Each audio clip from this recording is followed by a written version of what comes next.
పూర్తి వివరాలకు చదవండి రేపటి అక్షర శిల్పం దినపత్రికలో.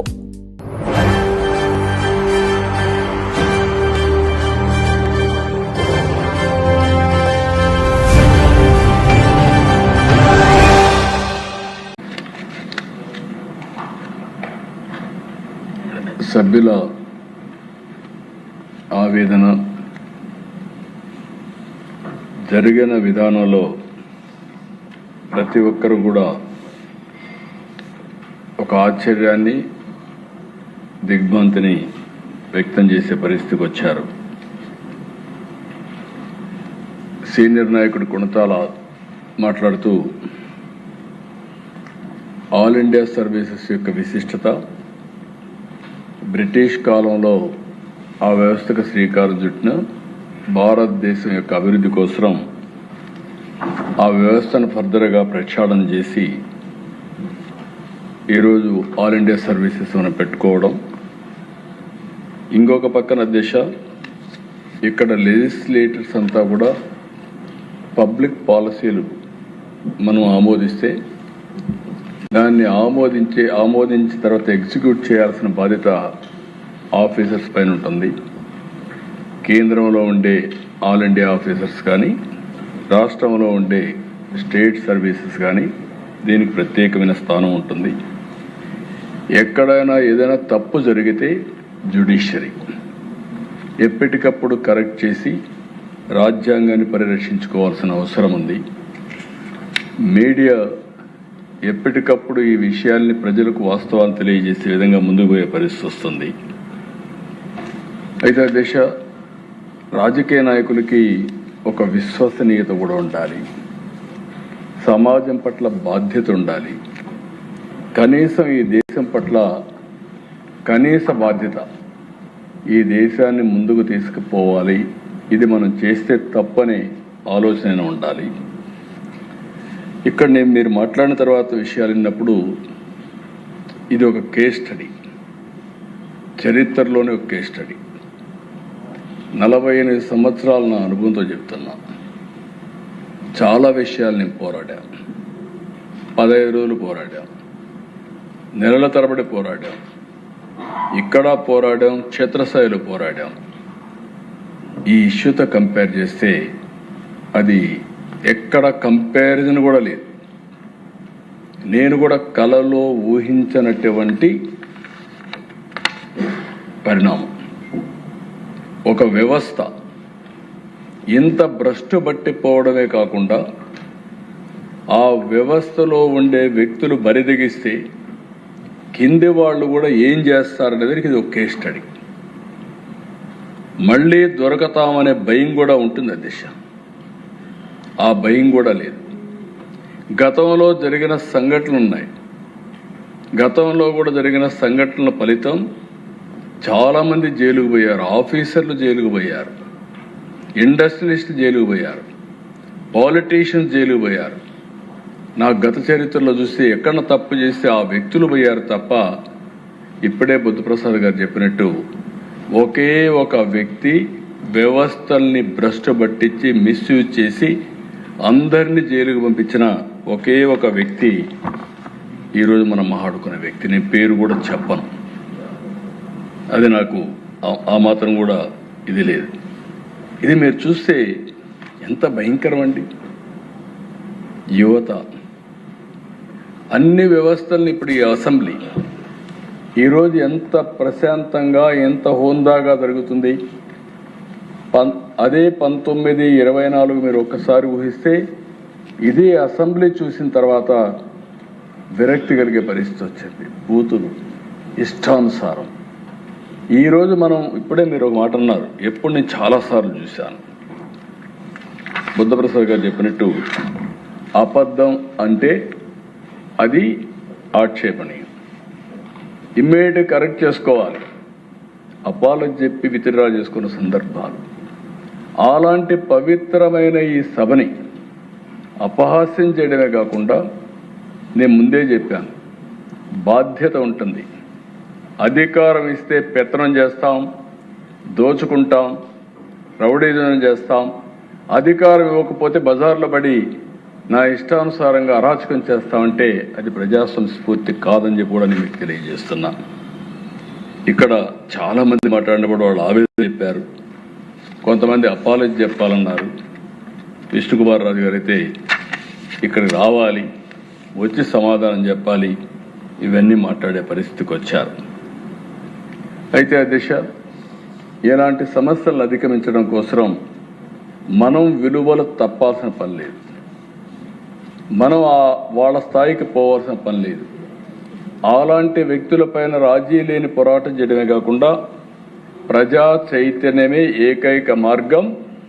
అదే 2024లో ప్రజలు బ్రహ్మాండమైన విక్టరీ ఎన్డీఏకి ఇచ్చారంటే 94% స్ట్రైక్ రేట్, 57% ఓట్లేశారంటే ఆ రోజు మన మీద ఉండే నమ్మకం నేను, పవన్ కళ్యాణ్ గారు, నరేంద్ర మోడీ గారు ముగ్గురు చెప్తే ఒక నమ్మకంతో ఓట్లేశారు. ఇప్పుడు కూడా మనందరం గుర్తుపెట్టుకోవాల్సింది, దీన్ని లాజికల్గా తీసుకుపోవాల్సిన అవసరం ఉంది. ఈరోజు సాక్షాత్ మన పిల్లలను చూస్తే నాకే ఆశ్చర్యం వేస్తుంది.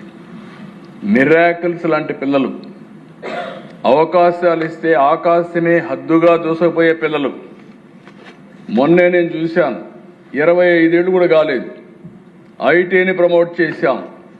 ఐటీని ప్రమోట్ చేస్తే ఈరోజు ప్రపంచంలో ఏ దేశానికి వెళ్ళినా హైయెస్ట్ పర్ క్యాపిటా ఇన్కమ్కు చిరునామా తెలుగు జాతి. అది సాధ్యమైంది, అది మన పిల్లల యొక్క సత్తా. నిన్నే నేను చూశాను అధ్యక్ష, NPTEL కోర్స్ పర్ఫార్మెన్స్, ఇది అబ్స్ట్రాక్ట్ రిపోర్ట్. ఆల్ ఇండియా లెవెల్లో ఎగ్జామినేషన్స్ కండక్ట్ చేశారు ఐటీ మీద. ఐటీ మీద చేస్తే ఆల్ ఇండియా లెవెల్లో 1,04,565 మంది ఎన్యూమరేట్ చేసుకుంటే మన దగ్గర 1,04,220 మంది ఎన్యూమరేట్ చేసుకున్నారంటే దేశంలో ఎంతమంది చేసుకున్నారో అంతమంది ఐటీకి, ఏఐకి మన దగ్గర రిజిస్ట్రేషన్ చేసుకున్నారు. ఏఐకి అంటే 50% రిజిస్టర్డ్ ఫర్ ఎగ్జామ్. దీంట్లో పాస్ అయిన వాళ్ళు మీరు చూస్తే అధ్యక్ష, ఎన్రోల్ చేసుకున్న వాళ్ళని ఆల్ ఇండియా లెవెల్లో 11,000 అయితే మన దగ్గర 19,000. ఆల్ ఇండియా లెవెల్లో 10.5 అయితే మంది 18.2% పాస్ అయిన వాళ్ళు. ఆల్ ఇండియా లెవెల్లో 2,700 అయితే మన దగ్గర పాస్ అయిన 2,839. దేశంలో ఎంతమంది పాస్ అయ్యారో దానికంటే ఎక్కువ మనవాళ్ళు పాస్ అయ్యారు. సిల్వర్ మెడల్స్ 14, దేశంలో 16. గోల్డ్ మెడల్స్ 4 రాష్ట్రంలో, దేశంలో 4. టోటల్ మెడల్స్ చూస్తే దేశంలో 20 వస్తే మన దగ్గర 18 వచ్చాయి. అంటే ఎందుకు నేను ఈ విషయం చెప్తున్నానంటే, తెలివితేటల్లో మన పిల్లలు సమర్థులు, ఏదైనా ప్రపంచాన్ని జయించే శక్తి ఉంది. అలాంటి పిల్లల విషయంలో ఈరోజు మీరు చూసినప్పుడు ఈ యొక్క కేసును చూస్తే ఎంత దారుణమో మనకు అర్థమవుతుంది. ఇక్కడ ఒకటి కాదు అధ్యక్ష, నేను ఒకటే అడుగుతున్నా, ఈ 3 మొత్తం 29 సార్లు కోర్టులో ఇంటర్వ్యూని కానీ, కోర్టు డైరెక్షన్లు కానీ, కోర్టుని మభ్యపెట్టడం కానీ, మళ్ళా కోర్టుకు మన వాళ్ళు పోయేసి ఇది చేయడం కానీ, వాళ్ళు మళ్ళీ చెప్పడం కానీ జరిగాయి. బ్రాడ్గా చెప్తున్నాను అధ్యక్ష. మీరు ఒకసారి చూస్తే జూలై 22 ఆ రోజు, దానికంటే ముందు అధ్యక్ష 16/6/21 ఆ రోజు స్టార్ట్ అయింది రిట్ పిటిషన్. ఏమని, వీళ్ళు చేసేది మాన్యువల్గా చేయాలి, వీళ్ళు డిజిటల్గా చేస్తున్నారు, మాన్యువల్గా చేయమని డైరెక్షన్ మీద కోర్టుకి ఇస్తే కోర్టు 3 నెలల్లో చేయమని ఆదేశాలు ఇచ్చింది. ఆదేశాలు ఇస్తే అధ్యక్ష వీళ్ళు హైదరాబాద్ తీసుకెళ్తారు, ప్రైవేట్ ఏజెన్సీగా చెప్తారు, వాళ్ళ ఫ్రెండ్స్కి ఇస్తారు, ఇష్టానుసారంగా చేస్తారు. అక్కడి నుంచి మళ్ళీ తీసుకొస్తారు, కోర్టు చెప్పిన తర్వాత ఐలాండ్కి తీసుకెళ్తారు. అక్కడ పోయేసి మళ్ళీ మాన్యువల్ చేయమంటే డిజిటల్ చేస్తారు. మళ్ళీ అబద్ధాలు, కోర్టులో అఫిడవిట్ వేస్తాడు secretary service commission. There is no earlier manual evaluation as alleged by the petitioner between December 21, January 22. ఇది ఎప్పుడు అధ్యక్ష? జూలై 22. అక్కడి నుంచి మళ్ళీ అదే secretary January 23 a cheque was issued to the agency of some 1,14,32,312 rupees to take care of the logistics connected to various centers undertaken confidentially by the secretary from October 19 to February 22. Same టైంకి 1,14,00,000 ఖర్చు పెట్టామని చెప్తాడు. అదే సమయంలో దిశ court ఇవన్నీ ఏంటి మరి చెప్తున్నారు? ఎందుకు మరి తయారయ్యారు? ఎన్ని మార్లు చెప్పినా మీకు బుద్ధి రాదా అని స్ట్రిక్చర్స్ పాస్ చేయడమే కాకుండా మళ్ళీ వాళ్ళు ఒక కమిటీ వేశారు వీళ్ళని నమ్మకుండా. ఆ కమిటీ దిశ చాలా స్పష్టంగా మీరు చూస్తే ఆ కమిటీ ఒక రిపోర్ట్ ఇచ్చింది. ఆ report, the committee finds that the OMR sheets contain marks awarded in the alleged valuation done at Highland. Conclusion దానికోసం ఒక కమిషన్ వేసి దీని పేరు కూడా వాళ్ళు పెట్టింది report of the committee. Shankar గారు ఆధ్వర్యంలో ఫ్యాక్ట్ ఫైండింగ్ కమిటీ వేసి ఫిజికల్గా వెరిఫై చేసి వేశారు. అది వేసిన తర్వాత దిశ మళ్ళీ ఆర్డర్స్ ఇచ్చారు.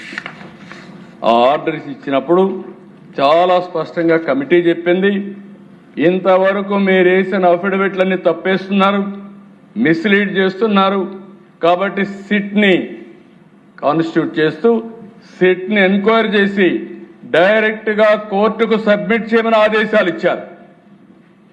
వీళ్ళు చేసి మొన్న 10th సబ్మిట్ చేశారు. జాల్దా దశ, అరాచకానికి పరాకాష్ట. Anybody can say any answer. దశ యువత జీవితాలతో ఆడుకోవడం కరెక్ట్ కాదు. అధికారుల్ని వ్యవస్థని భ్రష్టు పట్టించడం అంతకంటే దౌర్భాగ్యం. మీరు చూశారు 4వసారి ముఖ్యమంత్రి, ఇప్పుడే బుద్ధప్రసాద్ గారు చెప్పారు. బుద్ధప్రసాద్ గారు మీరు చెప్పింది కరెక్ట్. ఎంతమంది ఎన్ని ఒత్తిళ్లు తెచ్చినా నా జీవితంలో ఇంతవరకు తప్పు చేయలేదు, భవిష్యత్తులో కూడా చేయనని మీ సభ ద్వారా మీ అందరికీ విజ్ఞప్తి చేస్తున్నాను. ప్రజాస్వామ్యంలో ఎన్నికలు ఇవన్నీ వస్తూ ఉంటాయి, అమెరికన్ ఇది కూడా ఉంటుంది. అందుకే నేను చాలాసార్లు అన్నా, ఈ డబ్బులు ఖర్చు పెట్టేదే పోవాలి, అప్పుడు ఇలాంటి వ్యక్తులు కూడా ఉండరు, మనకు ఇలాంటి సమస్యలు కూడా రావు. దీనిపైన కూడా చర్చ జరగాలి. రాజకీయ పార్టీల పేరుతో విపరీతంగా దోచుకోవడం ఇవన్నీ కూడా చాలా దారుణ అధ్యక్ష. దానిపైన సెపరేట్ టైంలో డిస్కస్ చేస్తాను. ఈరోజు ఈ సభ ద్వారా మీ ఆవేదన, ఇదే ఆవేదన రాష్ట్రం అంతా ఉంది. ఎట్టి పరిస్థితుల్లో ఈ ప్రభుత్వం ఎవరిని ఉపేక్షించాం. టోటల్గా ప్రక్షాళన చేసి తిరిగి ఎవరన్నా చేయాలంటే భయం ఉండేట్టుగా శాశ్వత పరిష్కార మార్గం చూపిస్తామని మరొక్కసారి మీకు విజ్ఞప్తి చేస్తాను అధ్యక్ష. కడాన స్పీకర్గా మీరు కూడా మీ సీనియారిటీతో మీరు కూడా ముందుకొచ్చి, చాలా బాధాకరం, పిల్లల భవిష్యత్తు కోసం మీరు ఆలోచించమని మీరు కూడా ఇంటర్వ్యూన్ అయ్యారు. మనందరి బాధ్యత విలువలు కూడిన సమాజం కోసం పనిచేసే ప్రతి ఒక్క వ్యక్తి ఆలోచించాలి. వ్యక్తులు ముఖ్యం కాదు, వ్యవస్థ ముఖ్యం, సమాజం ముఖ్యం. మీరు చెప్పిన అన్నీ కూడా తీసుకుంటాను, ఇంకా చర్చ చేద్దాం, ప్రజలను కూడా ఇన్ఫర్మేషన్ పొందాం. ఎవరైతే ఇందులో ఇన్వాల్వ్ అయ్యారో వాళ్ళ విషయాలు మీరు చెప్పారు, వాళ్ళందరినీ మామూలుగా అరెస్టులు చేస్తే సరిపోదు.